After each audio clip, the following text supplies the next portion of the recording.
CNN's Dana Bash is going to turn me into the Joker. And here's why. Before I let you go, I want to talk about something that happened over the weekend, not in your district, in Columbus.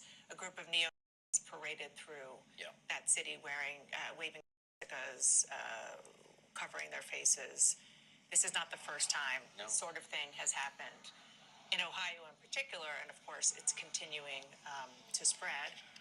We don't know what side of the aisle this comes from. I mean, typically Nazis are from the far right.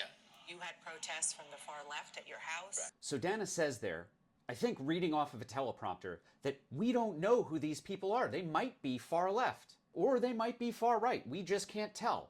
Like the flags that they are flying carrying the symbol of an enemy that we defeated in World War II, like that's not a hint as to who they might be or what their political affiliations might be. Now, to get more specific, yes, we do know who they are, like the individuals, and we know the name of their little gang. It's called the Hate Club, and it's run by this guy, Anthony Altick, who has done time for committing a violent against a black man.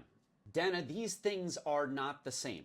In this clip, she's interviewing a member of Congress, and she's conflating campus protests with people flying the flag of Mustache Man, walking around with skull masks, which is an indication that they are willing to people.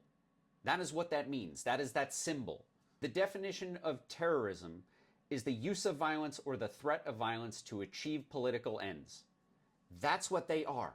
Campus protests that Dana Bash was talking about are a bunch of kids who don't want to see younger kids ended with American weapons. And then the mystery people carrying the flag of Mustache Man, we don't know if they are on the other side of the political spectrum, right? See, what's infuriating to me is that political reporters are not extremism reporters.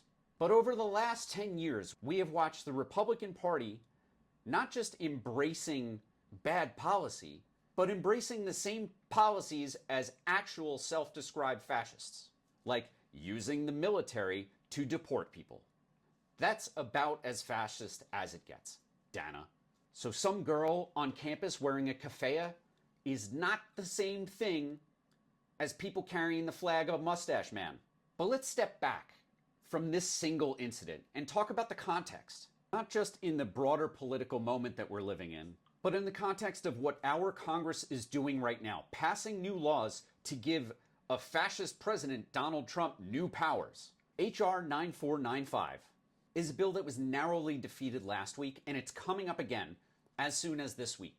H.R. 9495 would imbue the president with the power to repeal the nonprofit status of any organization that he deems as, quote, supporting terror. Now, if this bill passes, which if it does, it would require both Republican and Democratic support, which it has had, but it was defeated by a narrow margin last time, more Democrats might join so that Donald Trump can target people like me.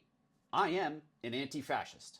I run two organizations that are explicitly anti-fascist, Task Force Butler Institute and Veterans Fighting Fascism. Donald Trump, while he was in the White House, tried to get Antifa to be labeled as a terrorist organization. So if H.R. 9495 passes because Democrats want to empower Trump, I have no doubt that discount Goebbels' Stephen Miller will target me and my friends, stripping us of our nonprofit status and imposing on us massive back taxes that we'd be personally responsible for. So look, journalists, Democrats, you need to look at what's going on, and you need to not further empower or normalize fascism. I'm talking about like actual meets the definition of fascism. Because that's what we've got going on, and that's what we've got coming into the White House in 2 months and 1 day. On January 20th, Donald Trump is going to sign a bunch of executive orders on day one. He has made that promise. The executive orders are going to be bad enough. But Democrats in Congress should not give more power to Donald Trump to target his political enemies. So look, if you want to tell your member of Congress, your senators, not to support this dangerous legislation, you can go to 5calls.org, the number 5calls.org, and it will provide you instructions on how you can reach out to your member of Congress and your senators. Calling your member of Congress is the most effective way for you as a constituent to make your voice heard. If your member of Congress has already voted in favor of this legislation, you should call them and tell them not to do it again.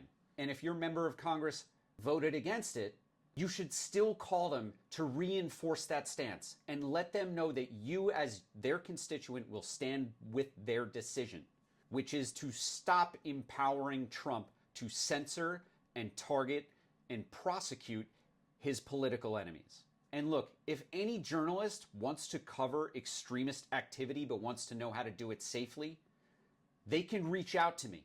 I'm easy to find. And I'm happy to tell them about responsible reporting on domestic extremism. Because what Dana Bash just did is dangerous. The normalization of actual fascists, of people flying the flag of Mustache Man, and conflating them with peace activists, that is going to get real people hurt in the real world. Because when Trump assumes power, the legitimacy that people like Dana Bash have given him is going to be used to justify real-world harm against people like me and anti-fascist activists around the country.